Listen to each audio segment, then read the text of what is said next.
আসসালামু আলাইকুম ভিউয়ার্স। প্রচুর গরম পড়ছে, তাই ভাবলাম ঠান্ডা ঠান্ডা কিছু বানিয়ে নিই।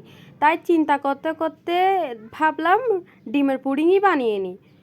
ডিমের পুডিং খুব অল্প উপকরণ দিয়ে বানিয়ে নিলাম। তো প্রথমে একটি ডেক্সি নিয়ে নিছি, ডেক্সির মধ্যে নিয়ে নিছি সামান্য পরিমাণ তরল দুধ।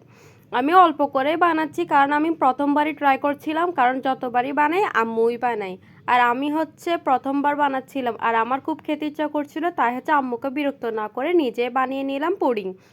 তো একটি ডেক্সিতে নিয়ে নিচ্ছি সামান্য পরিমাণ দুধ আর হচ্ছে সামান্য পরিমাণ চিনি। চিনি আসলে আমি চামচ দিয়ে নিই না, কারণ আমার চোখের আন্দাজই যথেষ্ট। আসলে আম্মুর সাথে থাকতে থাকতে আমি বুঝে গেছি কোন জিনিসে কত পরিমাণ জিনিস লাগবে, যার ফলে নিজের মাপেই দিয়ে দিচ্ছিলাম সব কিছু। তারপর দিয়ে দিচ্ছি agar agar powder. Agar agar powder দিয়ে ভালো করে নেড়ে চেড়ে নিচ্ছিলাম। দুধটা কিন্তু ফ্রিজ থেকে বের করা, তাই হচ্ছে এরকম। এটা একটু জাল করলে ঠিক হয়ে যাবে।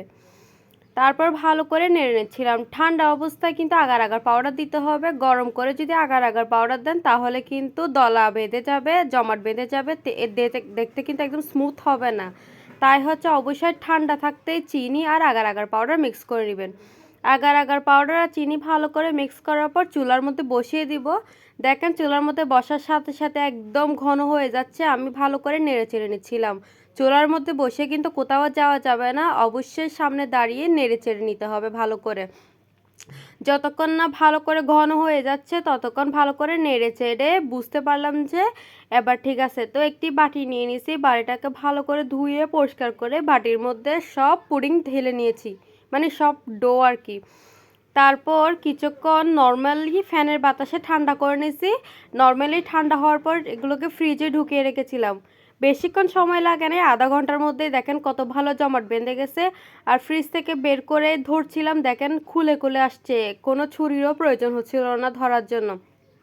এটাকে আমি হালকা ট্যাপ করে দেখিয়ে দিচ্ছিলাম আপনাদেরকে যে কতটা সুন্দরভাবে জমাট বেঁধেছে। তারপর একটি প্লেট নিয়ে নিচ্ছি, প্লেটের মধ্যে উল্টে পুডিংটা সাজিয়ে নিচ্ছিলাম। আসলে এগুলো হচ্ছে সাজানোর জন্যই করছিলাম, না হলে তো আমি বাটি থেকে ডাইরেক্ট খেয়ে নিতাম। তারপর উল্টো করে নিয়ে একটি প্লেটে মাঝখান বরাবর বসিয়ে দিলাম সুন্দর করে ডেকোরেশনের জন্য।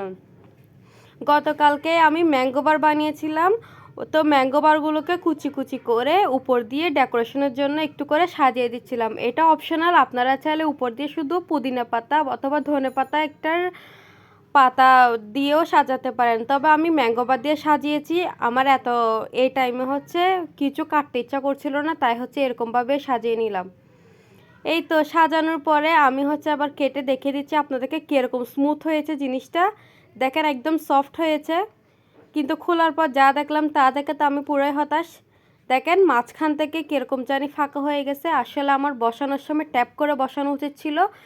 ওটা যেরকম বসেছে ওইরকমই জমাট করে বসেছে, তবে কিন্তু খেতে কিন্তু দারুণ হয়েছে। আর চিনি একদম পারফেক্টই হয়েছে। আর এটা কিন্তু অনেক মজা হয়েছে, একদম সফট। বসানোর সময় একটু ট্যাপ করে নেবেন, তাহলে কিন্তু দেখতে আর খেতে আরও বেশি ভালো হবে। আল্লাহ হাফেজ।